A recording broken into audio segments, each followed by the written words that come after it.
Hey you, so on this video, gold and silver stacking for beginners, selling gold and silver, I'm going to be going over just that. Now, when it comes to selling either, it's going to apply to the alt metals. I'd previously done a video on, that's going to be platinum, gold, palladium, rhodium, and specifically gold and silver that we're focusing on. Selling's going to be somewhat of a straightforward thing, you know. Many refer to it as the exit strategy or exit plan. When time comes to sell, know how you're going to go about doing it, plan your route and the likes of. But as with anything in life, when you, especially an asset that you may have, when it comes time to sell, it's the main principle is always going to be you want to be able to get the best price for whatever it is that you're selling, and you want it to be as hassle-free as possible. So I'm going to give a few tips that I've used myself when I've come to either selling any one of the metals, and hopefully they can help individuals. They're pretty straightforward, but they can be very valuable whilst knowing and understanding. And also a couple of things to look out for, some things you may be told come time when you're selling your metals, so that it's not a big, you know, shock for you or a rude awakening. So let's just say I'll give the 5 tips for an individual to put into place or acknowledge and move forward with when selling your gold and silver. So the first one that I would say, and I would say is the most important one, is going to be shopping around when it's time to sell your precious metals. Now, this is going to be extremely important because some individuals may purchase from one spot and then feel obligated to sell to that same spot, or just not know and understand the importance of shopping around. Now, it works in many ways because one dealer you may be dealing with or may have purchased from may have no good resale strong customers to sell the product you're selling them to back. So you may be put with an option where you're being lowballed straight off the bat. Now, the benefits of shopping around, as with anything when it comes time to sell, is that you may come across a dealer, for instance, that has no problem selling American Silver Eagles or Silver Britannias, and it's their bread and butter. And they shift them at a rate that can't be believed, and they'll pay a fantastic premium for them, and they'll ship them on. Whereas the other dealer you had, and it all boils down to the dealer here, not to forget, one dealer may be having slow products moving or a slow month or just slow in general, and the other may be fantastically fast. So the benefit you get of that is you'll get a rough middle price. You know, one dealer is offering you 8 and another dealer is offering you 10, and you know, another dealer is offering you 7. You can work out the middle. You can get a good gauge. Sometimes just because it's spot price, it doesn't mean all dealers are going to be paying whatever up or down below spot. So I would say that is the most important thing when it comes to selling your precious metals. Most definitely shop around. Now, I've said in the past, it's going to be a minimum of 5 dealers. I'll preferably use 10. You may think 10's overkill, but you would get a good range. If it's something you've got, if you've gone over the previous videos and it was something you personally liked and picked up, and you know, all 10 or 5 dealers are telling you no, then you may be in somewhat of a bother, or you're getting the same price and it keeps on going down, then you'll get a good idea. You know, you may want to sit on it for longer. But having so many dealers and so many quotations from dealers will give you a rough idea of what you should be releasing it for at the time when the time comes. So there is a massive importance when it comes to shopping around and not just contacting one dealer and then selling it in and shipping it off. So it's very basic, very understandable for the average individual, but an individual getting involved, whether you're selling at a early time due to an unforeseen mishap, or you're going ultra long, just shopping around and having a laundry list full of dealers before you even set off. So that's maybe something you may want to do now in terms of come time to sell. Now, me personally, when I've sold the bulk, I would say 85% or even 90% easily of a lot of the collector coins I've sold have all been to dealers outside of the UK. I live in the UK and all of my coins have been sold to dealers outside of the UK. So, you know, the world's become a much smaller place. We're a lot more connected now. So don't limit yourself to maybe, you know, your state or your area or your region. Come time to sell, you're getting bad news. You know, ship out a little and extend. Nothing's bloody got limits on them, so to say. So definitely look worldwide if that's the case, or you're not getting what you want. You know, I mean, I would say easily 90% of the trades I've done would not have been possible with the collector coins with any dealers in the UK. Or the UK, I would have said at best, I would have had 2 dealers. Now there's a whole load of gold and silver dealers in the UK, so I'm saying I would have had 2 at best, and those are, I would say, top 5 dealers in the UK. I haven't tried nothing lower. So most definitely really reach out when it comes time to sell and build up a list of dealers from now, that when the time comes and you're going to be selling to, something to take into account. So I would say another major point, or point number 2 of this 5-point list that I'm going to be doing, would be look to build relationships with your local coin store. You know, if you don't have a local coin store around you, then look to build somewhat of a relationship from where you are purchasing your metals. If it's an online dealer, it's something that I always do. I mean, I would say I've got a pretty decent relationship with some of the dealers that I've purchased in bulk from, and I've never met them. You know, some majority of them are not even residing in the UK where I am located. So it can really benefit you in the long run, especially if you're going to be purchasing over a long period of time, or it's going to be a lifelong thing for you. Building up some form of relationship will come with its perks, you know, either if it's getting straight through, resolving any issues, and just making things a lot smoother. It would be great if you do have a local coin store around you to have a relationship there, because, you know, a lot of the dealers give a higher percentage when it comes time to sell back if you've purchased from them.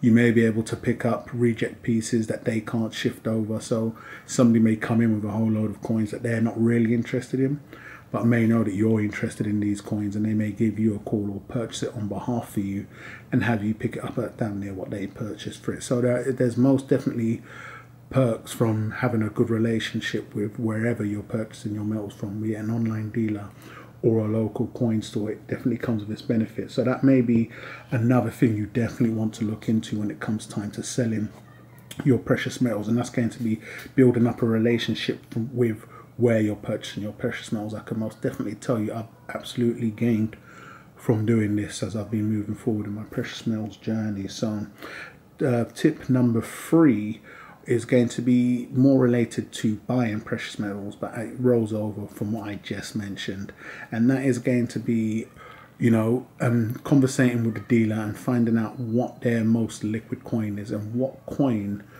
would they pay spot or above for. Now, as I mentioned, this doesn't really fall into coming to sell, but it's whilst you have that relationship with the dealer, you want to be picking their minds. You know, they're in this for a lifetime, and it's their business, their livelihood. So you can gain some valuable information. If it's at a moment when you're going to be purchasing, you can get somewhat of a good idea. Majority of the times, now most definitely not always, it's going to be the government minted. It's going to be their most liquid, but it's great when you can hear that from a dealer that you will be selling to at a later date, or, you know, you're going to have some form of a pretty decent relationship with. So pick the dealer's brains, you know, find out what their most liquid coin is, what coin they would pay spot or above for. You know, as it fluctuates so much, I doubt you'll be lucky if you get we'll pay you spot and above for an Eagle or Britannia or the likes of. But once again, you may get somewhat of a rough idea as to what to avoid. It may be a coin you've been absolutely loving, and they may tell you, I'm going to give you damn near melt value for that coin. And then there'll be another one where they say, if I'm going to pay anything or close to spot, it's going to be for that coin. So, you know, pick the dealer's brain, the dealer that you go on to build a relationship with. That once again can most definitely help you come in time to sell, as it can help you picking the right product when it's time to purchase. So that's going to be tip number 3. Now tip number 4 is going to be, of course, if you're not in this for the ultra long term, or even if you are in this for the ultra long term, I would say have a test run of selling your metals. So that's going to be test run selling your metals. Now, of course, you're going to want to do this on a spike, not on a low or as stagnant as it currently is at the time of releasing this video, but it's going to give you somewhat of a gauge and an idea of how the whole process is. Now, this is going to be especially important because with silver, as we all know, it carries its bulks and its, you know, extras to it, but I'll get onto that part in the next tips coming up. But if you're not holding for ultra long term and you couldn't care less what's going to happen in between or down below, you'll take the others on board and wait till the end. Doing a test run gives you a gauge of how things actually move. I mean, a lot of the times purchasing is always the easy part. It will always be the easy part. It's coming time to sell or release or trade or whatever that you really pick up a lot of knowledge from. So if not as I just mentioned, not going for the ultra long term, see a spike or come a spike, or you just want to trade something out, that's another thing you can most definitely do. Do a trade with a dealer or shop some stuff about, because you know there's been situations where individuals have had coins and thought they were the best coins in the world. At come time to buy it, the dealer damn near was willing to sell them the coin with their mother. Come time to find out now that for whatever circumstances, they've come to find out that the coin's not so hot, and when they've put it back out there, nobody's been interested. So you can save yourself a lot of damage early if you also do that. So, you know, go ahead, do a test run, try some trades, spikes if it's foundation or generic and the likes of, and if it's a collector coin, you have more than one or two or a few, put it out there. Even if it's just doing it via eBay, one of the selling outlets will give you some type of experience, especially if you're going to be handling the selling when the time comes, you know, at the end of the line, or if you're going to be passing them on down to your loved ones or your kids. It's best if you give them first-hand knowledge or info from yourself doing it. So that's going to be tip number 4, and that's going to be do a test run, for instance.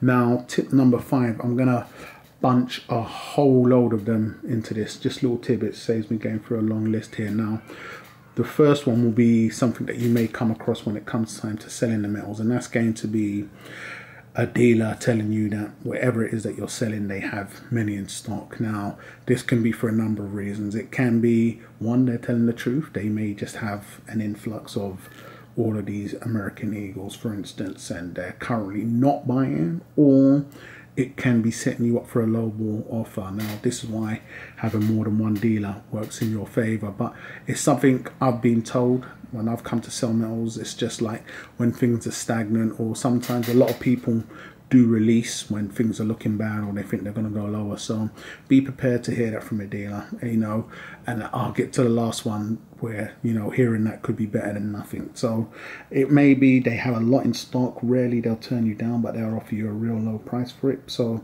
you know, definitely be prepared to take that on board. Now the next one is going to be silver, as I was just touching upon. Coming to sell silver, individuals need to understand, especially if you have a lot of silver in bulk, moving silver, just transporting it from one spot to the other in bulk can be very cumbersome, very, very hard, depending on who you are. Now, a lot of the times, if you just had a lot of silver delivered to you, you wouldn't even consider, you may just think, you know, moving it up to the attic or the basement. Whew, that was hard. But imagine come time to sell it, especially if you're talking ounces upon ounces upon ounces. So plan in advance and understand that I do have some heavy lifting equipment in terms of trolleys and the likes of, that won't fold under me come time to load it up with a couple of monster boxes. So you may want to plan that in advance, especially if you're going to be moving locations or selling in bulk. Understand that silver can be very, very heavy, accumulated in mass. So plan and prepare for that.